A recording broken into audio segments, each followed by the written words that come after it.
Islam, creator of the modern age. Chalice for the Renaissance, the Islamic Golden Age, 8th, 14th centuries, was a period of exceptional intellectual and cultural flourishing across the Muslim world.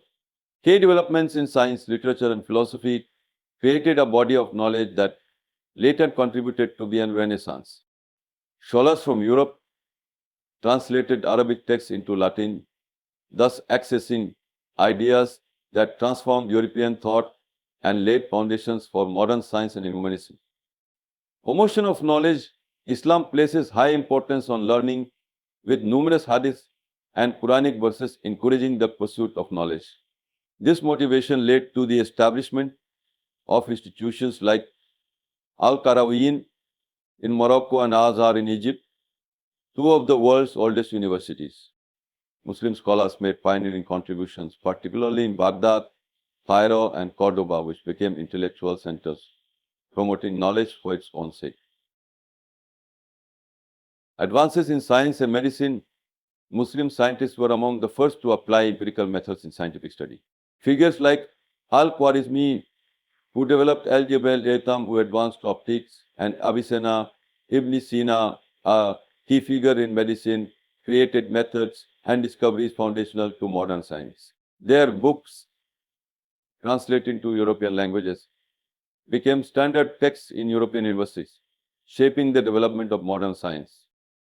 Innovative economic practices, Islamism concepts such as contractual trade, partner trust, which later material system, principles like honesty in trade, fair wages, and the prohibition of exploitative practices contributed to a moral economic framework.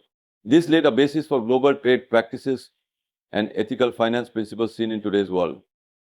Commitment to social justice, Islam's emphasis on equality and social responsibility contributed to progressive ideas about social justice. The practice of zakat, charity, inheritance laws favoring fairness, and the support of the disadvantaged demonstrated a framework for wealth distribution. This ethical approach influenced later developments in human rights, advocating for dignity and justice for all individuals. Encouragement of rational thought, Islamic scholarship fostered a tradition of ijtihad or independent reasoning, which was foundational in Islamic jurisprudence and philosophy. Thinkers such as Al-Farabi, Ibn Rushd, Averroes, and Al-Ghazali explored the relationship between reason and faith, creating a legacy of intellectual inquiry that bridged theology and science. This openness to reason influenced later European philosophers who developed these ideas further in the Age of Enlightenment. Cultural and linguistic influence. Arabic became the language of learning across the Islamic empire, enabling scholars from diverse backgrounds to share ideas. Arabic translations of Greek, Persian, and Indian texts preserved and enhanced knowledge from various ancient cultures. This intellectual unity fostered a global exchange of ideas, and when these texts reached Europe, they revitalized European intellectual pursuits. Urban development and architecture. Islamic cities were designed with complex urban planning, authors, water distribution, marketplaces, and public spaces. Innovations in architecture, such as the use of arches and domes, influenced the aesthetics of medieval Renaissance Europe. Buildings like mosques, palaces, and fortresses demonstrated advances in both structural design and cultural expression, leaving a lasting impact on architecture worldwide. Peace and coexistence. Islamic principles encourage tolerance and coexistence with other faiths.